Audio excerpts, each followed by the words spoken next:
Hello students, मैं आपकी Hindi teacher. आज हम लोग हिंदी व्याकरण या ग्रामर में हम लोग अव्यय पढ़ेंगे।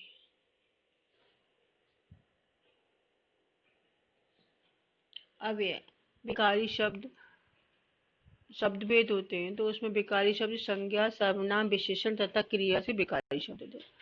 नीचे दिए हुए रेखांकित शब्दों को पढ़िए। लड़का, लड़के, लड़की, लड़कियां, ये संज्ञा है। वह, उसने, उसे, उन्होंने, ये क्या है? सर्वनाम है। अच्छा, अच्छे, अच्छी, ये विशेषण है। करना, करता हूँ, करते हैं, क्रिया, किया, करूंगा, ये सब क्रिया है। ऊपर दिए गए चार समूहों में संज्ञा, सर्वनाम, विशेषण और क्रिया के विकारी रूपों के उदाहरण दिए गए। प्रत्येक समूह में रेखांकित शब्द मूल शब्द है और उसके सामने उसके विकारी रूप दिए गए हैं।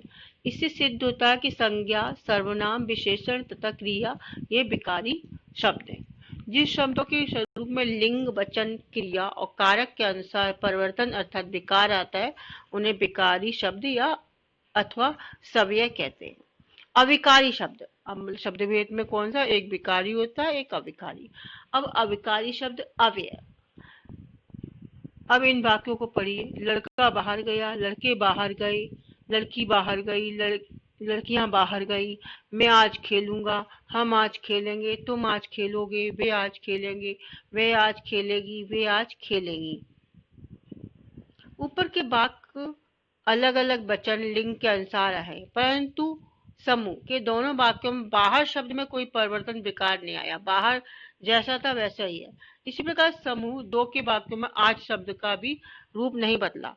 बाहर और आज शब्दों की तरह जिनमें कभी कोई परिवर्तन नहीं होता, अर्थात कभी कोई विकार नहीं आता, ऐसे न बदलने वाले शब्दों को हम अविकारी शब्द कहते हैं। जो शब्द अपने मूल रूप में ही रहते हैं, जिनमें लिंग, वचन, काल और कारक के अनुसार कभी कोई परिवर्तन नहीं आता, उन्हें अविकारी या अव्यय कहते हैं। मतलब समझे आप?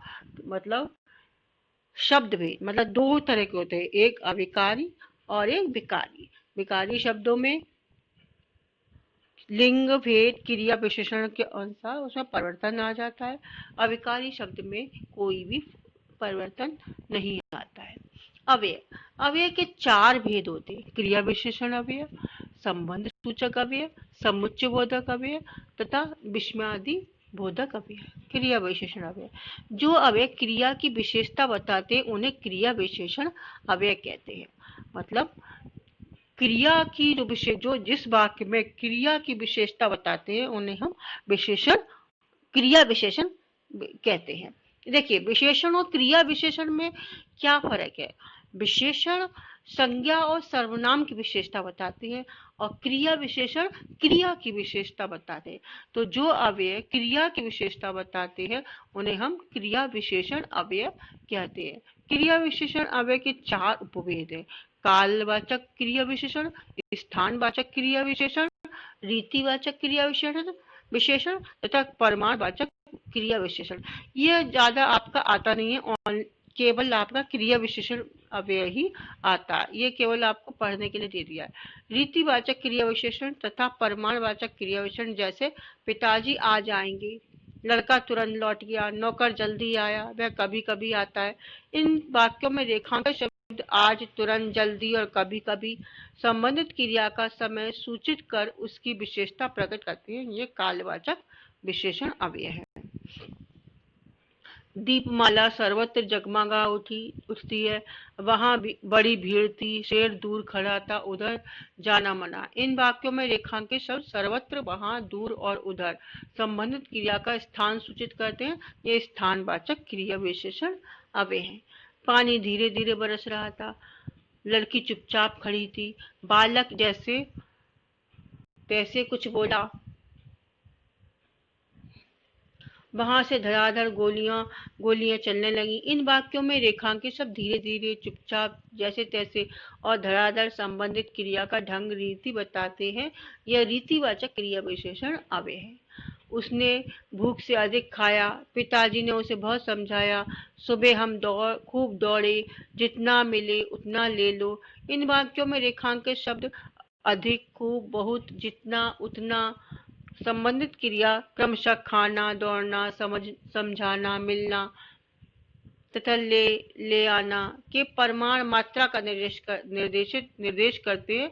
यह परिमाणवाचक क्रिया विशेषण अव्यय है जो अपनी क्रिया का स्थान, काल, रीति या परिमाण बताते हैं, उन्हें क्रिया विशेषण अव्यय कहते हैं।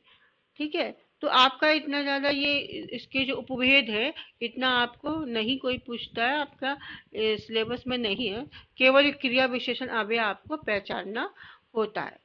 तुरंत, अभी देखिए, तुरंत, अब, जब, कभी कभी, आजकल, यहाँ वहाँ, इधर उधर, बाहर, भीतर, लगभग, बराबर, ठीक, शायद, अचानक आदि क्रिया विशेषण अव्यय। मतलब ये शब्द आए जैसे तुरंत, अब, कभी कभी, आजकल, तो आप तुरंत समझ जाइए कि ये क्रिया विशेषण अव्यय है। क्रिया विशेषण उपभेद केवल जानकारी के लिए दिए गए। देखिए आपको लिखा है ना, क्रिया विशेषण के उपभेद केवल जानकारी के लिए, ये आपको नहीं आएंगे, केवल आपको क्रिया विशेषण पहचानना होगा।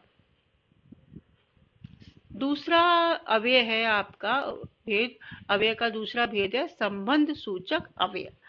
संबंध सूचक अव्यय संज्ञा या सर्वनाम के बाद आकर उस संज्ञा या सर्वनाम का संबंध वाक्य के किसी दूसरे शब्द के साथ दर्शाते हैं। नीचे दिए हुए वाक्य पढ़िए। मैं उस वृक्ष के पास खड़ा हो गया, लड़का उनके साथ रहने लगा, गाड़ी मथुरा की ओर जा रही थी, मेरे घर के सामने डाकघर है। मतलब संज्ञा या सर्वनाम या दो संज्ञा या दो सर्वनाम या एक संज्ञा या एक सर्वनाम दोनों का संबंध जोड़ता है। देखिए, मैं उस वृक्ष के पास खड़ा था, तो मैं कौन है? सर्वनाम। वृक्ष क्या है? संज्ञा। लड़का उनके साथ रहे, लड़का क्या है? संज्ञा। उनके क्या है? सर्वनाम। तो दोनों देखिए, गाड़ी क्या है? गाड़ी मथुरा की, गाड़ी भी और मथुरा भी दोनों संज्ञा है। मेरे घर के सामने, मेरे क्या है? सर्वनाम। घर क्या है? संज्ञा। दोनों का संबंध जोड़ा गया है। तो जहां संज्ञा और सर्वनाम या एक संज्ञा या सर्वनाम या दो संज्ञा या दो सर्वनाम दोनों का संबंध जब जिस शब्द से जोड़ा जाता है उसको संबंध सूचक अव्यय कहते हैं। ऊपर दिए हुए वाक्यों में रेखांकित शब्दों पर ध्यान दीजिए। पास शब्द वृक्ष, संज्ञा और खड़ा होना क्रिया में संबंध दर्शाता है। साथ शब्द उन, सर्वनाम और रहना क्रिया में संबंध दर्शाता है। और शब्द मथुरा, संज्ञा और जा रही थी क्रिया में संबंध दर्शाता है। सामने शब्द घर और डाकघर के बीच संबंध दर्शाता है। इस प्रकार रेखांकित शब्द अपने पहले आए हुए संज्ञा शब्द या सर्वनाम संबंध का संबंध दूसरे शब्दों से दर्शाते हैं। ये संबंध सूचक अव्यय हैं। जो अव्यय संज्ञा अथवा सर्वनाम के बाद आते हैं और उस संज्ञा या सर्वनाम का संबंध वाक्य में आए हुए दूसरे शब्दों से दर्शाते हैं, उन्हें संबंध सूचक अव्यय कहते हैं। ठीक है, समझ में आया? अब तीसरा है अव्यय, हमारा अव्यय का भेद है समुच्चयबोधक अव्यय। शब्दों या वाक्यों को जोड़ने का कार्य करते हैं। खाट के नीचे कुत्ता या बकरी होगी। वह बड़ा विद्वान और चतुर था। कोई जवाब न मिला तो वह झोपड़ी में घुस गया। वह आएगा क्योंकि उसने वादा किया है। लोगों ने कहा कि वह कोलकाता भाग गया। इन वाक्यों में रेखांकित शब्द या, और, तो, क्योंकि और की अव्यय है। ये दो शब्दों या दो वाक्यों को जोड़ने का कार्य करते हैं। यह समुच्चयबोधक अव्यय है। देखिए, समुच्चयबोधक एक दो शब्दों को या दो वाक्यों को जोड़ते हैं। किससे? या, और, तो, क्योंकि, की, परंतु, इससे जोड़ते हैं। और संबंध सूचक वो दो संज्ञा, दो सर्वनाम या एक संज्ञा है सर्वनाम, ये जोड़ते हैं। जो अव्यय दो शब्दों या दो वाक्यों को जोड़ते हैं उन्हें समुच्चयबोधक अव्यय कहते हैं। तथा एवं, अथवा, बल्कि, नहीं, तो, परंतु, लेकिन, इसलिए, पर, मगर, ताकि आदि, तो आदि शब्द समुच्चयबोधक अव्यय। ये शब्द देख लेना, याद कर लेना कि ये शब्द समुच्चयबोधक में आते हैं। अब विषमादि बोधक अव्यय। विषमादिबोधक अवयव मनोभावों की तीव्रता सूचित करते हैं। ये बहुत इजी है, ये आप देख के पहचान जाएंगे कि आहा कितना सुंदर है बगीचा, अरे अभी 5 ही बजे हैं, हाय मैं अनाथ हो गया, छी शहर में इतनी गंदगी है, हाँ तो तुम ठीक कहते हो। इन वाक्यों में रेखांकित शब्द आहा, अरे, हाय, छी, हाँ, अव्यय है। इनमें से प्रत्येक शब्द किसी न किसी मनोभाव की तीव्रता व्यक्त करता है। आहा से हर्ष, अरे से आश्चर्य, हाय से शोक, छी से घृणा और हाँ से समर्थन का भाव व्यक्त होता है। ऐसे शब्दों को विषामोदी अव्यय कहते हैं। जो अव्यय किसी न किसी तीव्र मनोभाव को व्यक्त करते उन्हें विषामोदी बोधक अव्यय कहते हैं। वाह वाह, धन्य धन्य, शाबाश, आहा, ए, ओहो, अच्छा, हट, धिक, रे, अजी, लो आदि विषामोदी अव्यय अव्यय है। ठीक है, तो पहला कौन सा अव्यय? हमारा क्रिया विशेषण अव्यय, जो क्रिया की विशेषता बताते हैं। दूसरा संबंध बोधक अव्यय।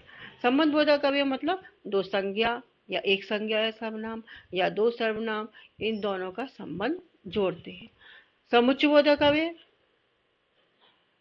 दो वाक्यों या दो शब्दों को जोड़ते हैं। और चौथा विषामोदीवाद अव्यय, ये क्या, ये आपको इजी है, आहा, अरे, हाय, छी, हा, ये शब्द आके लग जाते हैं। अब देखिए स्वाध्याय, नीचे दिए हुए शब्दों में से विकारी और अविकारी शब्द छांटकर अलग अलग कीजिए। ठीक है, इसका आंसर भी दिया होगा।